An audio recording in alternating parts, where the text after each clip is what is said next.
नमस्कार दोस्तों, आज की इस वीडियो में मैं डिस्कस करूंगा जीएसटी में आईएमएस को लेकर अभी भी कुछ लोगों को कंफ्यूजन है और इस वीडियो में डिस्कस करूंगा जीएसटी पोर्टल पर आईएमएस डैशबोर्ड में इनवॉइसेस को एक्सेप्ट या रिजेक्ट को लेकर आपको इस तरीके की गलती नहीं करनी है। ऐसा कौन सी गलती है और यह गलती क्यों होती है? सिर्फ कंफ्यूजन की वजह से। तो आइए पूरा मैटर हम एक प्रैक्टिकल एग्जांपल के साथ समझते हैं। मान लीजिए आपने कोई इनवर्टर सप्लाई लिया, अपने कार का रिपेयर एंड मेंटेनेंस करवाया और आपके पास उसका इनवॉइस आया। ओके, अब इसका ट्रीटमेंट क्या होगा आईटीसी को लेकर?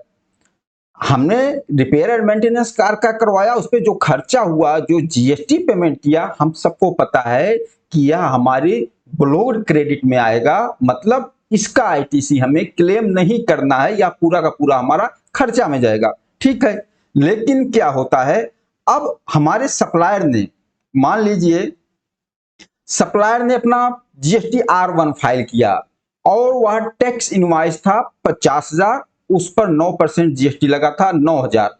अब सप्लायर ने अपने जीएसटी R1 में दिखाया। अब यह इनवॉइस आपके जो रिसिपिएंट है, आपके आईएमएस में यह इनवॉइस रिफ्लेक्ट हो गया। यह इनवॉइस आपको दिख रहा है 50,000 प्लस 9,000 जीएसटी।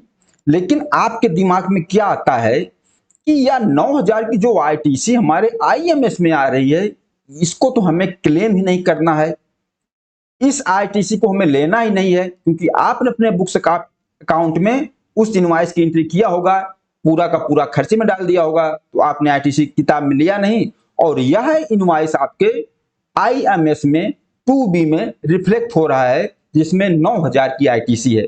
तो कंफ्यूजन कहां है? कुछ लोगों के दिमाग में ये आता है कि ये आईटीसी हमें नहीं क्लेम करना है और हमारे आईएमएस में 2B में आ रहा है। हम क्या करते हैं, इस इनवॉइस को ही रिजेक्ट कर देते हैं। जब इस इनवॉइस को रिजेक्ट कर देंगे, फिर ये आईटीसी हमारे 2B से निकल जाएगा। बिल्कुल नहीं, ऐसी गलती नहीं करना है। भले ही आपको उस आईटीसी को क्लेम नहीं करना है, आप उस आईटीसी को नहीं ले सकते, लेकिन आईएमएस में जाकर उस इनवॉइस को आप रिजेक्ट नहीं करेंगे। क्यों? क्योंकि यह इनवॉइस तो आपका है। ऐसा नहीं कि गलत इनवॉइस आपके आईएमएस में रिफ्लेक्ट हो गया। हाँ, रिजेक्ट करने का मैटर तब आएगा अगर कोई गलत इनवॉइस आ गई, जिस इनवॉइस से आपका कोई लेना देना नहीं है दूर दूर तक, और गलती से किसी ने आपके जीएसटी पे फाइल कर दिया, तो आप रिजेक्ट कर सकते हो। फिर सामने वाले सप्लायर की वो सेल भी खत्म हो जाएगी। लेकिन यहां पर यह इनवॉइस आपकी है और आपने सर्विस लिया है, सिर्फ आईटीसी नहीं लेना है, इसकी वजह से आप रिजेक्ट नहीं करोगे। क्यों? आप रिजेक्ट कर दोगे, फिर आपके सप्लायर को दिक्कत हो जाएगी ना, उसकी सेल खत्म हो जाएगी, उसने जो जीएसटी R1 दिखाया है। आपको क्या करना है, इस इनवॉइस को एक्सेप्ट ही करना है। भले आपको आईटीसी नहीं लेना, कोई दिक्कत नहीं, लेकिन ये इनवॉइस आपकी है, आप आईएमएस में इसको एक्सेप्ट करोगे।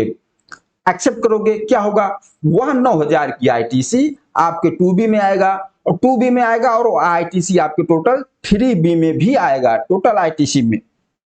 फिर आपको क्या करना है, 9,000 का आईटीसी लेना नहीं है, आपको इस 9,000 की आईटीसी को जीएसटी R3B में परमानेंटली 17(5) वाले कॉलम में आपको इसको रिवर्स दिखा देना है। तो ये परमानेंटली आपका रिवर्स हो जाएगा।